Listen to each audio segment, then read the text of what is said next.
میں آج Peoples party کو یہ بتانا چاہتا ہوں کہ جو آپ ہم پر الزام لگاتے ہیں صرف یہی الزام نہیں ہے ہم پر، ذوالفقار بھی ایم کیو ایم نے بنائی تھی، یہ پاکستان کا پی آئی اے کا طیارہ بھی ایم کیو ایم نے ہائی جیک کیا تھا، یہ پاکستان کی ریفائنریز پر بموں سے حملے بھی ایم کیو ایم نے کروائے تھے، یہ مرتضی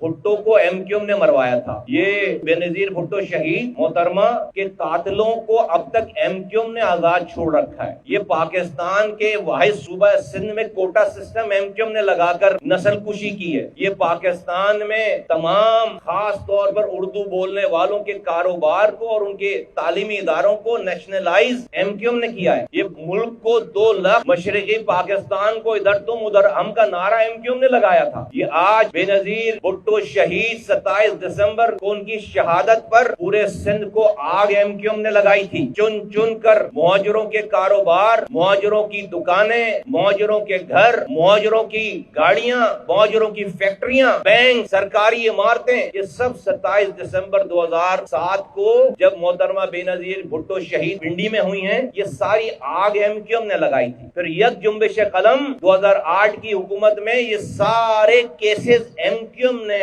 ختم کر دیے وزیر اعلیٰ کے ایک آرڈر کے ساتھ، یہ سب ایم کیو ایم نے کیا تھا۔ تو آپ 18 سالوں سے ہیں، آپ ہمیں پھانسی پہ کیوں نہیں لٹکاتے؟ آپ ہمیں سزا کیوں نہیں دیتے؟ آپ کسی گل پلازا میں معصوم لوگوں کے جل کر مر جانے کا انتظار کرتے ہیں تاکہ آپ حق بات بولنے والوں کو بلیک میل کرنے کی کوشش کریں؟ یہ سارے کام ایم کیو ایم نے کیے ہیں، تو مارو نا یار، ہمیں پکڑو نا، ہمیں سزا دو نا، ہمیں پھانسی پہ لٹکاؤ یار۔ 18 سالوں سے آپ کی حکمرانی ہے، 1 سال 2 سال 3 سال 4 سال سمجھنے، سمجھانے، جاننے اور تجربہ کرنے میں لگتے ہیں، 18 سال صوبائی حکومت بھی آپ کی، وفاقی حکومت بھی ایک زمانے میں آپ کی تھی، آج بھی آپ کا ضرور رسول ہے وفاق میں، 5 سالوں سے 2 سال سے ایڈمنسٹریٹر آپ کا تھا، 3 سالوں سے میئر آپ کا ہے، تو یہ ساری بلڈنگیں جو ہم نے غلط بنائی ہوئی ہیں سب کو 18 سالوں میں کسی نے روکا آپ کو گرانے کہ آپ اس کو نہ گرائیں؟ آپ اس طرح کے سانحات کا انتظار کرتے ہیں کہ جب آپ سے کہے کہ آپ اپنی ڈیوٹی پوری نہیں دے رہے، آپ اپنی حکمرانی صحیح نہیں کر رہے، تو آپ کا جواب یہ ہوگا کہ ایم کیو ایم نے بلدیہ فیکٹری کو آگ لگائی تھی، ایم کیو ایم بوری بند لاشیں دیتی تھی اور ہم بلیک میل ہو جائیں اس سے؟ یہ جواب ہے 18 سال حکومت کرنے کے بعد، یہ جواب ہے۔ اور جب آج کی ایم کیو ایم تو یہ کام نہیں کر رہی، جب کا یہ الزام ہے تو اس وقت آپ ایم کیو ایم سے بہت دور تھے کیا؟ جب یہ سب کچھ جس زمانے کی آپ بات کرتے ہیں، بلدیہ فیکٹری کی بات کرتے ہیں اور بوری بند لاشوں کی بات کرتے ہیں، اسی زمانے میں آپ کے چیئرمین اور بننے والے صدر اسی ایم کیو ایم کی درگاہ 90 پہ آ کر جو ہے وہ گھٹنے ٹیکتے تھے بھائی آپ کے ساتھ، ٹوپی پہنتے تھے اور پہنواتے تھے، اور اپنے صدر بننے کے پروپوزل اور سیکنڈر ایم کیو ایم تھی، اور اسی وقت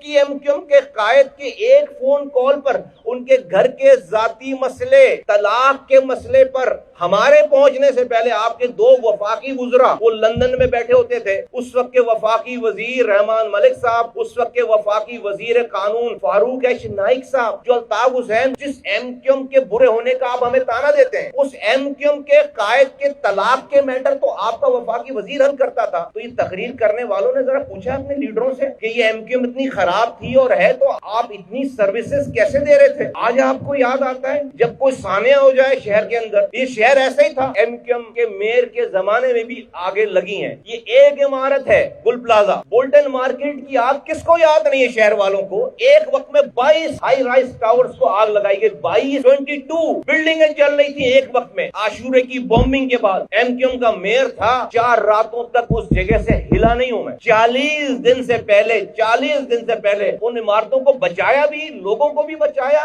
عمارتوں کو بھی بچایا، اور 1 روپے بھی سرکار کا خرچ کیے بغیر 40ویں کے جلوس سے پہلے اس عمارت میں کام کرنے والی دکانوں کے سارے دکاندار اپنا کاروبار کر رہے تھے۔ نہ ہمارے پاس صوبائی حکومت تھی، نہ ہمارے پاس وفاقی حکومت تھی، نہ ہمارا وزیر اعلیٰ تھا، نہ ہمارا وزیر اعظم تھا، نہ ہمارا صدر تھا، اور نہ اتنا پیسہ تھا۔ آج ہم کیا کریں؟ ہم کہاں جائیں؟ کس سے فریاد کریں؟